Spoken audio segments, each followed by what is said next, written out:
sa gipangandoy ang tanan gitinguha nga mo ngari sa kasing-kasing ko sa imong presensya lamang ko matangbaw ug sa matag adlaw gitinguha labaw sa gipangandoy ang tanan gitinguha nga mo ngari sa kasing-kasing ko kaysa imong presensya lamang ko matangbaw ug sa matag adlaw gitinguha sa presensya mo. Sa presensya mo may kaayuhan,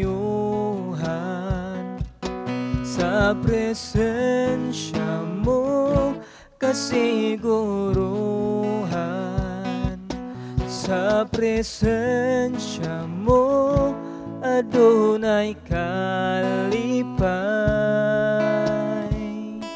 sa presensya mo Diyos, sa presensya mo Diyos, ako nagtinguha labaw sa gipangandoy,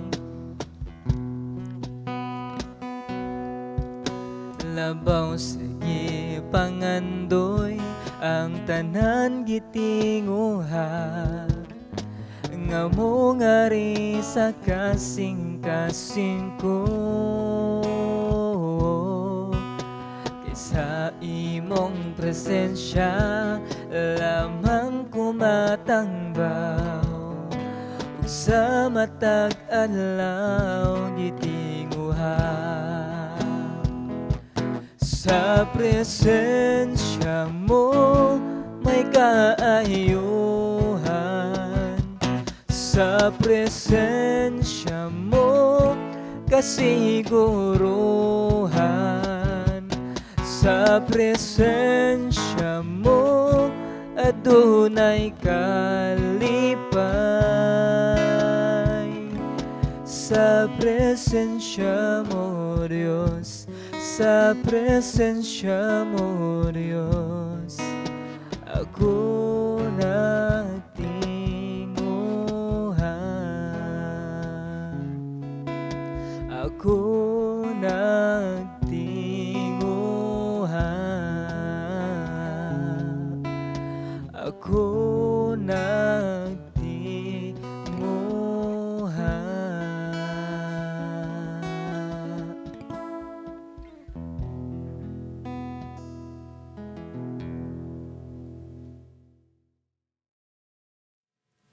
Mayong buntag sa tanan. So sa mga nagsunod, gihapon ta sa ato ang series sa libro diri sa Ecclesiastes.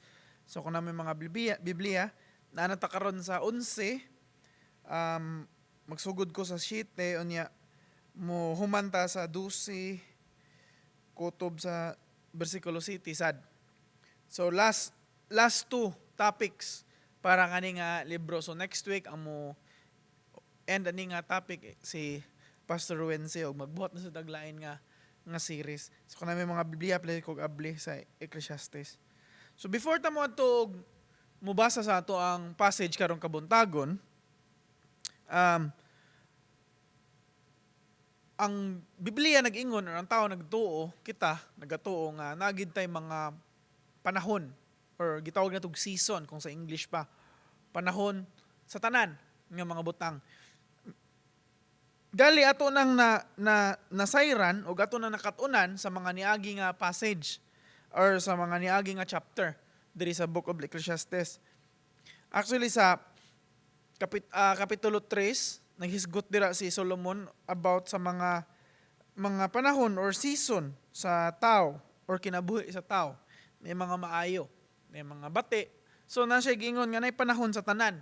Ako ning basahon, magabasa na ko sa NLT, English siya, kay usahay maglisod kog sabot sa Bisaya sa Cebuano sa kuan lawom kayo, especially kani nga book kay kuan man gud siya kanang gitawag na to poetic siya nga book ba. Mura siya mga laglom nga mga say di na ko kasabot.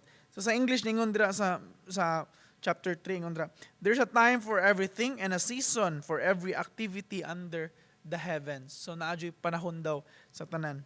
Ingon siya, a time to be born and a time to die, a time to plant and a time to uproot, a time to kill and a time to heal, a time to tear down and a time to build, a time to weep and a time to laugh, a time to mourn and a time to dance, a time to scatter stones and a time to gather them, a time to embrace and a time to refrain from embracing, a time to search and a time to give up, a time to keep and a time to throw away. So nay panahon tanan ug gapadayon si Solomon, by the way di nato basahon ng tanan kay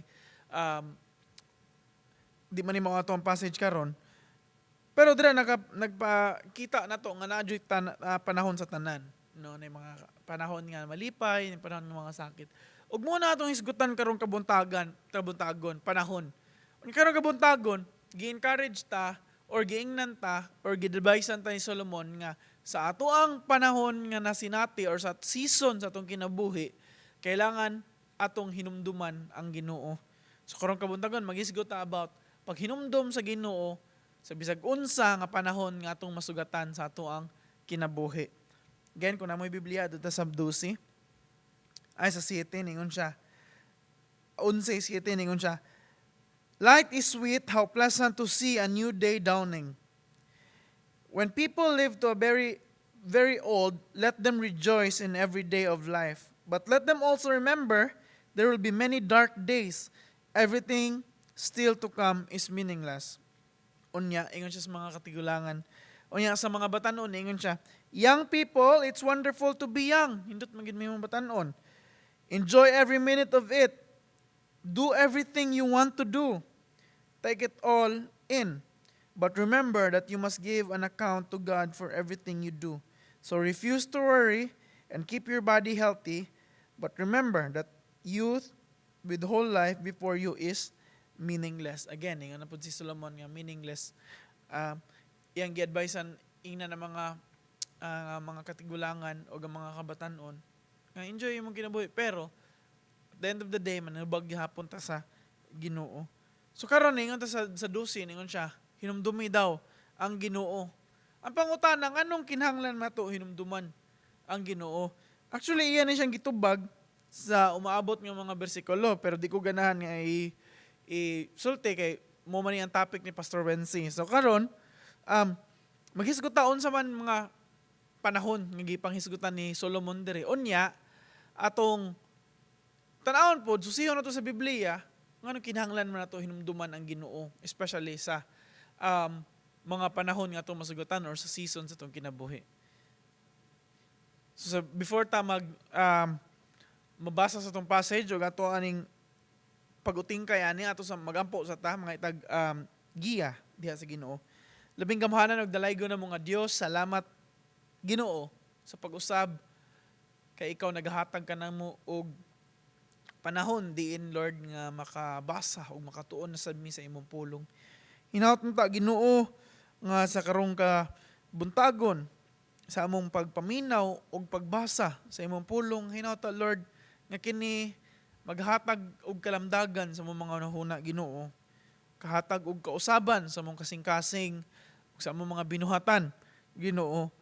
Kay Ginoo wala kay laing tumong, dili gugmaon kami og tudluan kami ug pagmututo sa amo Ginoo sa sakto nga panginabuhi ani kalibutan Ginoo. Hinata Lord nga mosunod mi sa imo mga mando sa amo Ginoo. Ug bisan Lord sa karong kabuntagon samtang kami magtuon sa imuhang pulong diri sa Ecclesiastes Ginoo hinata Lord ka magauban ka namo Ginoo ang kinay masabtan namo.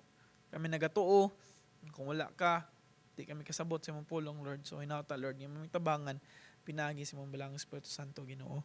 Kini tanan Ginoo akong gitugyan. Pasalamatan sa ngalan ni Jesus. Amen ug amen. Again, so arita sa Kapitulo 12, versikulo 1, kutob sa 7. So muna siya advice ni Solomon nga dapat nato hinumduman ang Ginoo sa bisag unsa nga panahon. So naay unom, 1 unom ka panahon nga gihisgutan ni Solomon nga angay daw nato hinumduman ng Ginoo.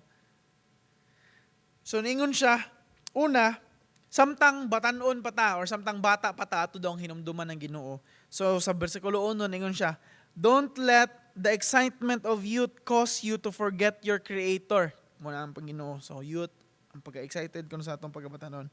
And siya, honor Him in your youth before you grow old and say, life is not pleasant anymore. So ningon siya, nga samtang batanon pa ta, ato siya i-honor or ato siyang hinumdumon kaysa umabot ng panahon nga moingon ta nga ay wala dyan pulos ang akong kinabuhi katiguang naman.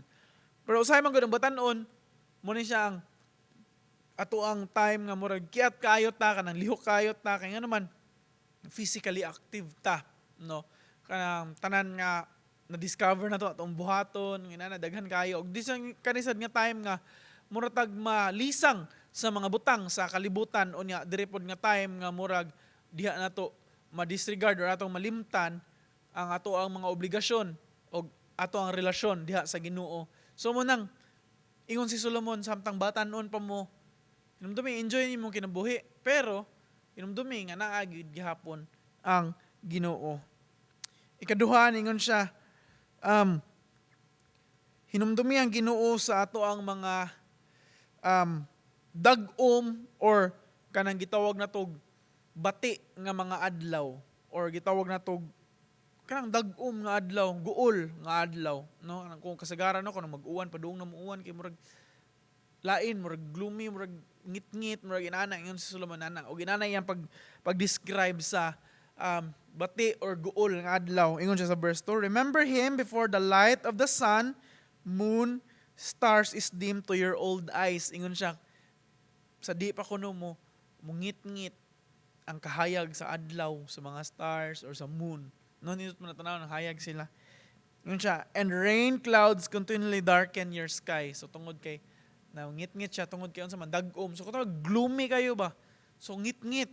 So mga ngit-ngit nga adlaw or guol nga adlaw. Kano sa mga nakasagaran may tabo. Akong nakitaan, kasagaran kung naay mga butang nga dili uyon sa atong ganahan may tabo. Like for example, mamatyan ta, malugi atong negosyo, gibulagan ta, or nag-away ta sa atong mga pares. So mga inana nga mga nga butang. So guol, ingon si Solomon, dapat hinumduman gihapon na to ang Ginoo. Ano gigahang hinumduman na to ang Ginoo, no? So ato nang tubagon unya. Pero ato sa ning tan-awon mga panahon nga gihisgotan ni Solomon. So yun siya, batanon ug bisag mag-guol ka or kanang time nga kanang dag-om or ngit-ngit para nimo murag guol nga adlaw, hinumdumi daw ang Ginoo. Ikaduha, ingon siya, hinumdumi ang Ginoo samtang himsog pa atong mga kalawasan.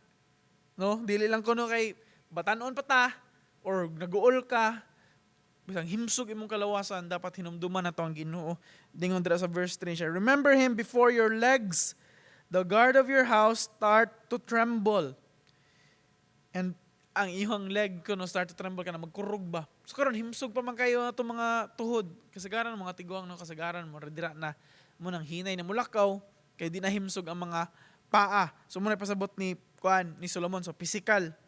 Ingon siya, and before your shoulders the strong men stoop. Remember Him before your teeth, your few remain servants stop grinding, and before your eyes the woman looking through the window see dimly.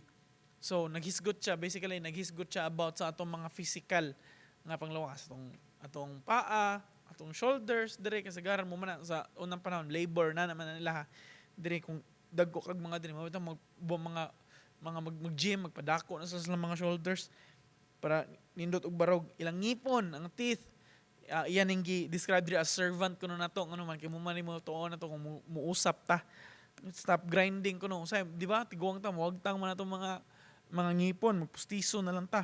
Di na ta kakaog mga gahi ng mga pagkaon. So mao nang ningon siya nga remember Him before your teeth kuno nga dili na mo mo grind on nya amo mga mata. So napatay 2020 nga vision karon, wala kabaw sa umaabot di na. So ngayon siya basically sa physical nato. Samtang himsog pata, samtang naa pa ni tanan siya hinumdumi kuno ang Ginoo. Kung na may tendency nga usahay kung dili na nimang function tanan, diha na ta makalimot or manghinumdum sa Ginoo. Like for example, higda na lang tayo na nawa natin mabuhat. So diha na ta makahinumdum sa Ginoo. Pero ingon siya, bisan pa kunog napata ni mga butanga, himsug pa ta, ayaw pa ta physically, makita pa tagtarong, ayun siya hinumdumi ang Ginoo. So di lang pagabatanon, di lang sa tong mga gool nga adlaw, o di lang sa atoang kaluyahon or dapat bisag sa physically fit pa ta, hinumduman daw nato ang Ginoo. Upat, ningon siya, hinumdumi ang Ginoo sa dihang malampuson ta or nauyon pa nato ang atoang ang dagan sa panahon sa atoa. So tawag pa sa English, successful. Successful tayong siya hinumdumi. Ningon dra sa verse 5, ingon siya, remember him before you became verse 4 ingon siya, remember him before the door to life's opportunity is closed and the sound of work fades. Now you rise at the first creeping of the birds, but then all their sounds will grow faint. So ningon siya, hinumdumi ang Ginoo kuno sa dili pa masirado ang mga oportunidad sa kinabuhi. No, kasagaran batanon pa ta, bago pa ta ni graduate or physically fit pa ta or sakto pa to panghunahuna, daghang oportunidad, di ba? So diha nga time murag successful kayo ta sa ato ang mga ganahan nga buhaton. So manang sakto pa ta panghunahuna, sakto pa atong panglawas. So manang nga time nga kanang nata sa gitawag natong kanang kugihan ta nga moabot sa itong mga pangandoy. Usahay man gud malimtan na nato, especially kung masuccessful na ta kanang gigukod na to itong pangandoy niya, naabot ta sa atong mga pangandoy. Yung murag usahay malimtan na itong Ginoo. I think naabot sa panahon punto sa kinabuhi ni Solomon, naabot siya ani. Katong time nga nagsige siya conquer sa mga country, nagbuild siya, nagdaghan kay siya, gibuhat niya mga butang para lang gid mapalipay niya kagalingon. Og dito usahay limtan niya ang Ginoo. So mananingon siya nato nga dapat hinumduman gihapon nato ang Ginoo bisang ana nga panahon. So di lang sa ato ang pagabatanon, sa gool nga panahon, or bisag sa ato ang ayo pa ta physically, o bisan sa ato ang successful nga life, dapat daw hinumduman gihapon nato ang Ginoo. Ikalima, sa dihang dili pa ta mahadlokon or gitawag na to kung sa English pa, courageous pa ta ba, dili pa ta mahadlok or fearless. No? Sa English, so kanang word, fearless. So ningon siya sa verse 5, ningon siya, remember him before you became fearful of falling and worry about danger in the streets, before your hair turns white, an almond tree in bloom, and you drag along with your energy like dying grasshopper, and the cupbearer no longer inspires sexual desire. Remember him before you're near the grave, your everlasting home, when the mourners will weep at your funeral. Ningon siya, remember him before you became fearful of falling and worry about danger in the streets. So nagkadugay ang panahon sa dihang nagkadaghan ato ang knowledge ug ato ang wisdom, atong kaalam ug kahibalo. Na dihang magkanaman na mo kahadlok na ta or magkanaman na mo hadlok. So anong pagabatanon na to or pagabata na to, di mo ta mahadlok ug bisag unsa atong mga ginikanan may mahadlok. Like for example, bata, tanawon nimo ang bata, di gina sila mahadlok nga naman.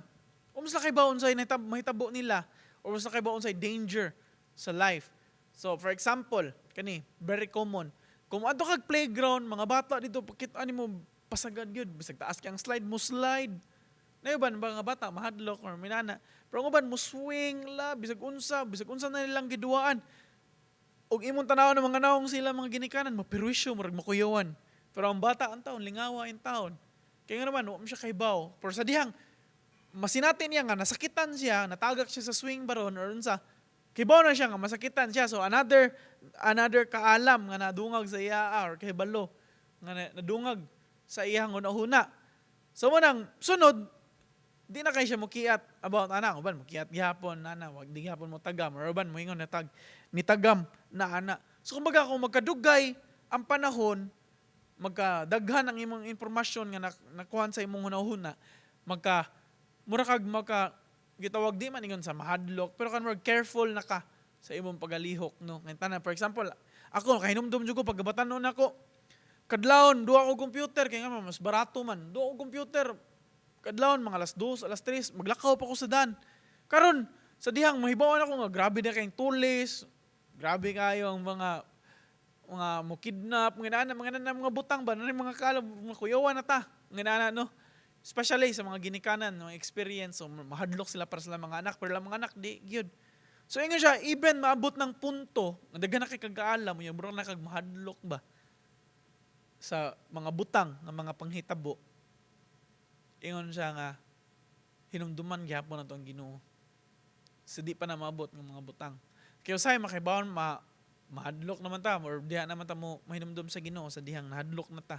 Pero bisag ka na mga butang dapat daw di na to kalimtan or dapat hinumduman na to ang Ginoo. Ano jud kahanong ingon si Solomon nga hinumduman na to ang Ginoo. So, lastly, sa ika-6, ingon siya, hinumduman na to ang Ginoo before tama mga matay or mga hanaw ng kalibutan na. Ingon siya sa verse 6, yes, remember your Creator now while you are young, before the silver cord of life snaps and the golden bowl is broken. Siya, silver cord ko, no? Kinabuhi, mo snap na.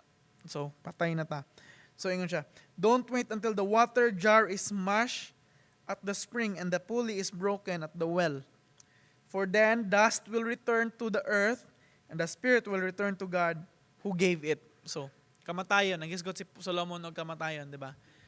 Ang kita, mahimot ang abo, balik ta sa kalibutan, ang spirit nga gikan sa Ginoo, balik sa Ginoo. So, ingon si Solomon, so saya dihang nabuwag na atong spirito o atong physical nga lawas mo na nagitawag na to og physical death, di ba? So, kamatayon. Ingon siya, before ka mamatay, dapat hinumduman nimo ang Ginoo.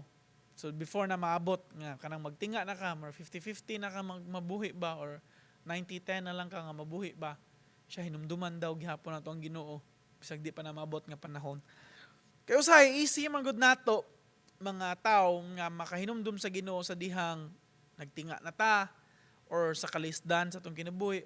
Usahay ningon si Solomon nga dapat hinumduman nato ang Ginoo bisag unsa nga sitwasyon or bisag unsa nga season sa kinabuhi. Di lang kay naka sa taas sa imong kinabuhi or di lang kay kung naka sa luubos sa imong kinabuhi. And siya bisag unsa nga kinabuhi. Kung atong tanan ng pattern nga gihatag ni Solomon nato, actually kung atong tan-awon o atong sumadahon, naghisgot siya sa tibok nitong kinabuhi sa dihang bata pata. Makasuway ta sa atong mga una nga mga heartbreak, guol, namatian ba ta or unsa ba, sumungin siya gloomy days, nga na mabutang siya. Physically fit pa ta, no? Ato ang sa dihang magsugod na tagpantrabaho, niya successful na ta sa kinabuhi.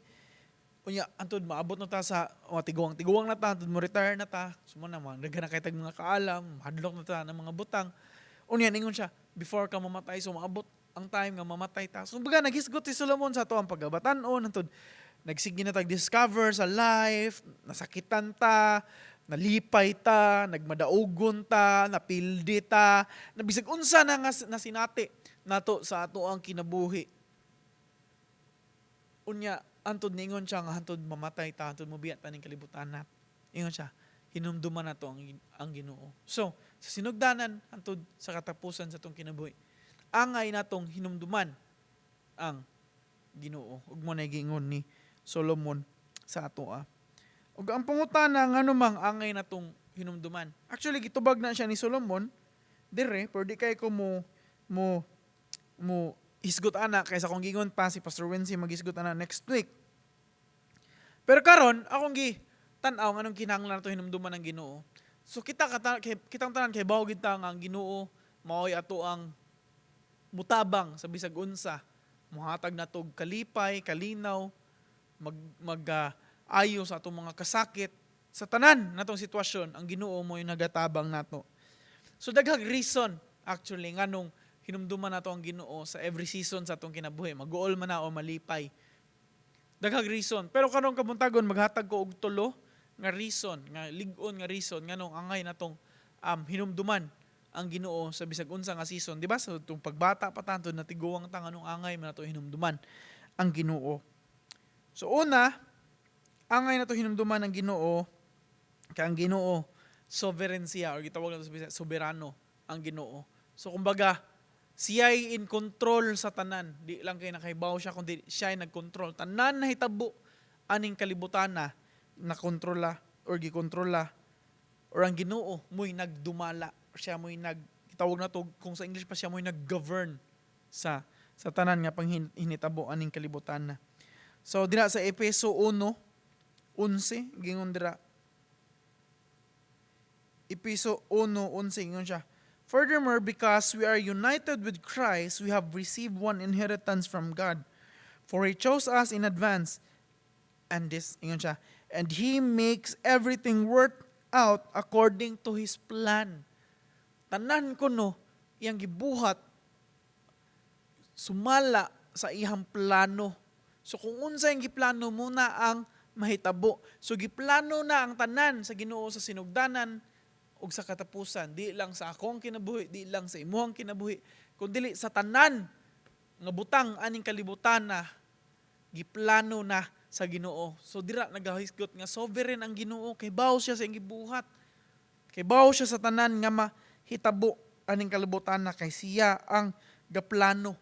Ana usahay di ta kasabot siyang plano, pero kinsa gud ta? Ginoo ba siya? Tao ra ta. So mo nang di gid kasabot. So di na to angay sabton, kundi atong angay tumanon ang Ginoo, kay tuo man ta og nagsalig man ta nga siya nakahibaw sa tanan ug siya nay plano sa tanan nga panghitabo. Bisan sa 1 Chronicles chapter 29 verse 11 to 13 niingon dira, ipakita diri unsa ka soberano ang Ginoo. Ingon siya, yours, O Lord, is the greatness, the power, the glory, the victory, and the majesty. Everything in the heavens and on earth is yours, O Lord. And this is your kingdom. We adore you as the one who is over all things. Siya kuno over all sa tanang butang. Siya gikan sa wealth and honor come from you alone. For you rule over everything. Siya power and might are in your hand. And at your discretion, people are made great and given strength. So tanan, ang Ginoo ay nagbuot. Kwarta, sa wealth, sa health, sa heavens, or sa earth. Tanan, nagkupot. Bisan, tanan, gahom, gikuptan na sa Ginoo sa iyang kamot. Nagpakita lamang na ang Ginoo sovereign or siya naging-kontrola sa tanan. So, the more nga we know about God's sovereign, na kaibaw ta sa pagihang pagkasoberente or siyang soberano, iyang pagkasoberano, the more nga musalig ta sa iya, mo nang angay natong hinumduman, kinsa ang Ginoo. Hinumduman nato siya nga siya sovereign. Ang Ginoo sovereign. So angay nato hinumduman sa bisang unsa pa man season, mag-gool ka, malipay, hinumduman nato nga ang Ginoo na kontrola ang tanan. Atong hinumduman nga ang Ginoo dili man di surprise niya ang mga panghitabo aning kalibutan na di man siya ma-shock sa panghitabo. Kita ma-shock ta. Kisa mag-expect 2019, di ba? Lingaw kita pag December, and then suddenly pag January nakaibaw ta nga na COVID. Onya, moingon ta nga adi na nakaabot sa tuwa kay nguban gani yung mga virus na wag ikaabot. Hantod pag abot sa March nag-lockdown na ta.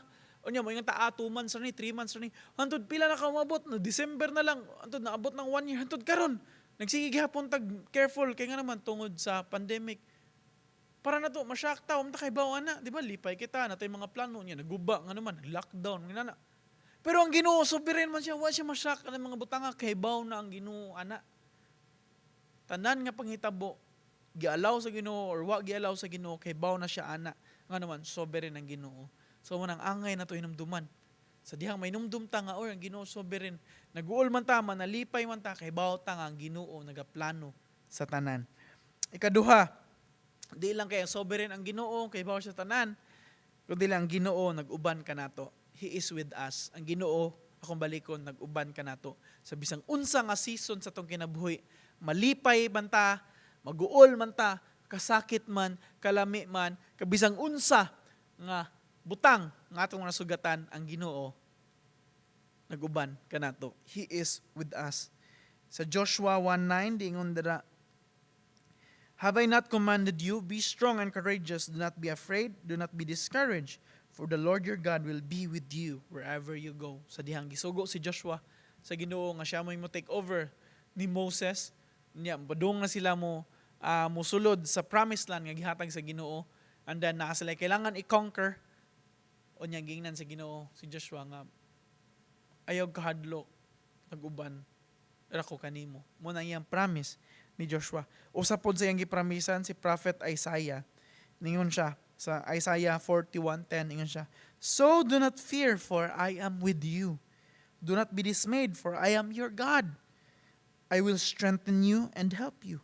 I will uphold you with my righteous right hand." So ningon siya ni Isaiah. Ubanan niya si Isaiah, si Prophet Isaiah sa bisang asa. Pamatuod lang ang Ginoo nag-uban. Ikaduha ay lastly, ikatulo sa Psalm 118, Psalms 118, 6-7 ingon siya. The Lord is with me, ingon ng psalmist. The Lord is with me, I will not be afraid. What can mere mortals do to me? The Lord is with me, He is my helper. I look in triumph on my enemies. Ingon siya, madaogon ko sa ako mga kontra. Nga naman, kayang Ginoo nag-uban ka nako. Same sad sa ato, we could say, nga madaogon ta sa bisang unsa nga season sa life nga atong masugatan. Nga naman, kayang Ginoo nag-uban ka nato. Sama sa pag-uban sa Ginoo ni Joshua, ni Isaiah, ug sa psalmist, ang Ginoo nagauban ka nato kay niingon siya sa atoa nga naara siya nag-uban sa dihang before siya nibiya ningon siya sa mga disipulo nga sa iyang paghawa na moabot nga mao atong helper ug mo na ang Ginoo, the Holy Spirit nga nagiya kanato karon. Sa tanan natong pagkabuhaton ang Ginoo nag-uban kanato. So dili lang sovereign ang Ginoo, kontrola siya sa tanan, kundi ang Ginoo mismo nag-uban kanato. So dapat hinumduman nato. Malipay man ta or mag-uol man ta sa season nga naa nato karon or sa unsa nga kinabuhi nga ato ang nasinati karon, atong hinumduman nga Ginoo nag-uban gihapon kanato. Dili lamang sa mga maayo nga butang tan-aw nato nag-uban ang Ginoo kanato. Bisan sa tan-aw nato nga di maayo. Bisan pa man nagsud-an na ta ginamos dira, nagkalisod na ta, nagkautang-utang na ta, hinumdumi nga ang Ginoo nag-uban gihapon kanato. Ang Ginoo naara gyud gihapon kanato. Sa kalipay man or sa kabisag unsa nga nasinati nato sa itong kinabuhi ang Ginoo nag-uban gihapon kanato. Lastly, ang kani pinakanindot, ang Ginoo nahigugma kanato. Dapat hinumduman gihapon nato ang Ginoo sa bisang unsa nga season sa itong kinabuhi. Kaya ang Ginoo nahigugma kanato. Dili lang siya sovereign or in control sa tanan. Di lang kay nag-uban siya sa ato, pero ang pinakanindot nahigugma ang Ginoo kanato. Gihigugma ta sa Ginoo. Sa Lamentation chapter 3 verse 22-23 ingon siya, "The faithful love of the Lord never ends." Akong balikon, the faithful ang matinud-anon nga gugma sa Ginoo dili mo tapos. It will never end. His mercy never ceases. Ang iyang kaluoy dili mawala or di walay katapusan. Great is His faithfulness and His mercy begin afresh each morning. Actually, natay kantaan na, no? Great is thy faithfulness, O Lord, great is thy faithfulness. So, inana. So, ang kanta sa Ginoo, faithful siya. At makita nga ang iyang gugma kanato, dili man tapos. Nahigugma ang Ginoo nato. Sometimes ma-feel na to, wa na ang Ginoo, hindi na mahigugma. Wa na nahigugma ang Ginoo nato. Pero, ang tinud-anay, ang gugma sa Ginoo kanato dili mo tapos. Gihigugma ta niya bisan pa man sa panahon nga di ta angay higugmaon. Sa Galatians chapter 2 verse 20, ingon siya. Ingon si Paul, "My old self has been crucified with Christ. It is no longer I who live, but Christ lives in me. So I live in the earthly body by trusting in the Son of God who loved me and gave Himself for me." Yun siya. By trusting in the Son of God, and that is Jesus Christ, who loved me and gave Himself for me. Gihatag niya yung kinabuhi nako sa dihang iyang paghigugma ka nako. Gihigugma ka nato, nimo og nako. Iyang display ang iyang paggugma nato. Pinaagi sa iyang pagpakamatay ngadto sa cross. Grabe kadako ang gugma sa Ginoo nato. Dili nato deserve na nga butang. Sige dito tag balik-balik nga di gina deserve nato. Pero inana ang Ginoo, nahigugma ang Ginoo kanato. Dako ang iyang gugma kanato nga willing ta niya pakamatyan. ug iya nang display dito sa cross sa dihang nagpakamatay siya para kanato. Wala lang ang Ginoo naglingkod sa iyang throne sa langit ug nag-ingon nga, oy nahigugma ko nimo. Wala lang siya nagpada og mga tao nga ningon nga, oy nahigugma ang Ginoo. Yes, nagpada siya. Wala lang siya nagpada og Biblia nga nag-ingon nga nahigugma siya, nga atong mabasa nga nahigugma siya. Yes, nagpada siya. Pero ang pinakadako nga display sa iyang gugma sa atoa nga siya mismo, si Hesukristo, atong Ginoo, maoy niluwas na to sa itong mga sala, nagpakamatay para i-display niya ang iyang gugma dira kanato, nga willing taniyang pakamatyan para lang mapasaylo ang atong mga sala. So baliktad, di ba? Usahay kita mo angay mo buhat og maayo or dapat mo buhat og tarong sa mga tao nga nakasala ta. Pero ang Ginoo kita pa'y nasad-an niya, siya pa'y nagpakamatay para kanato, para lang yun maluwas ta. Nga naman, kay di nato kaya luwason ang ato ang mga kaugalingon. Sa munang iyang display tungkol sa iyang dako nga gugma kanato, iya tanggi pakamatyan. So ang Ginoo nahigugma gid nako, nahigugma gid nimo, nahigugma gid natong tanan. Dako kayo ang Ginoo, ang gugma sa Ginoo. Actually, ang gugma sa Ginoo usa na sa iyang karakter. Isip nga Ginoo, God is love, di ba? Tawag na to, God is love. We would never know or di ta kay baon sa na ang gugma or unsa ang love kung wala na gipakita sa Ginoo sa ato. So karon nakatunta paghigugma sa bisag kinsa or sa isig ka tawo or sa isig ka isuon, nga naman kay una gihigugma ta sa Ginoo. We love because God first loved us. Muna nakigugma ta sa ubang tao. Pero usa na nga pa matuod nga ang Ginoo nahigugma ginato. So manang angay natong hinumduman ang Ginoo bisan sa kalipay, sa kasakit or sa bisag unsa nga nasinati nato aning kalibutan na hinumduman nato ang Ginoo. Physically fit man ta, batanon man ta, tiguang man ta, padung na ta mamatay, or napata sa peak sa tong kinabuhi, successful pa ta, hinumduman na to ang Ginoo. Kaya nga naman, siya nagkontrol sa tanan, kay baw siya sa tanan panghitabo.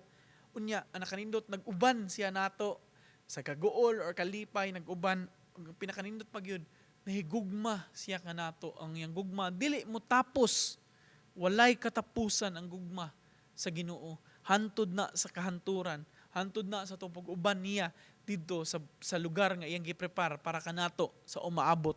Ang Ginoo nahigugma ug mahigugma gihapon kanato. So angay natong hinumduman.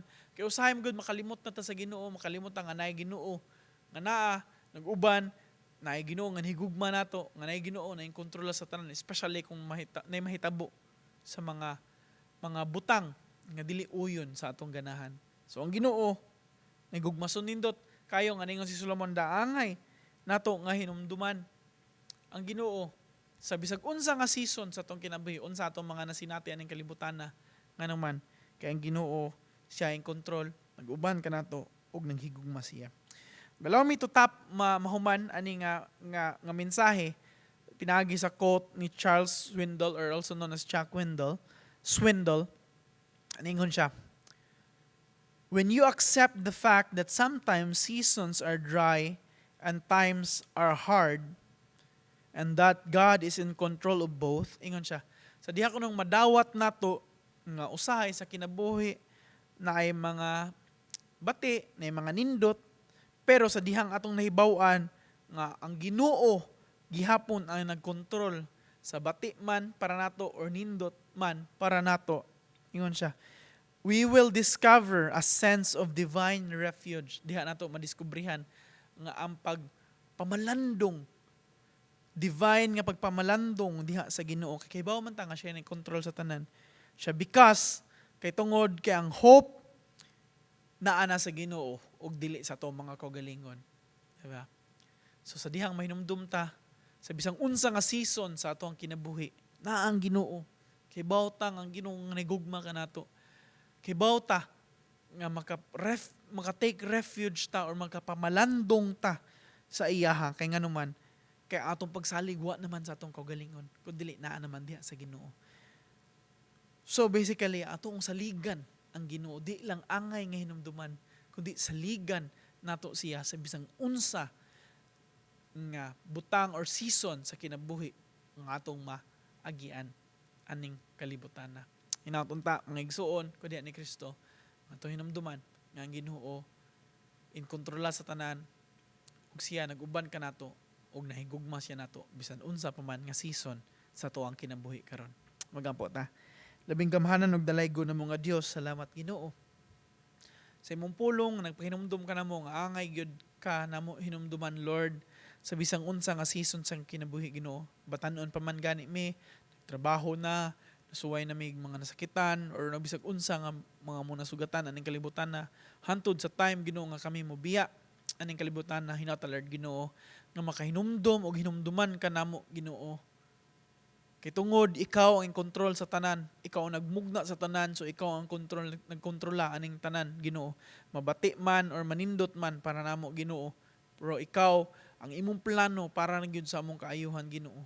Ug kanindot Lord, ikaw nag-uban ug nahigugma kanamo Ginoo, bisan kami Lord dili ang higugmaon.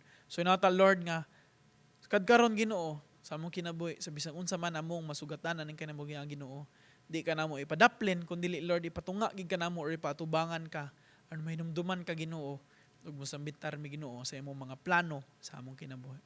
Salamat kay Ginoo, inata Lord nga imong mintagaan ug panalangin sa among mga kinabuhi, sa among mga kinahanglan, so maabot pa Ginoo ang mga semana Ginoo. Salamat Lord, kintanan akong gipasalamatan ug gitugyan sa ngalan lamang ni Jesus among Ginoo o magluluwas. Amen ug amen. Sa presensya mo may kaayuhan, sa presensya mo kasiguruhan,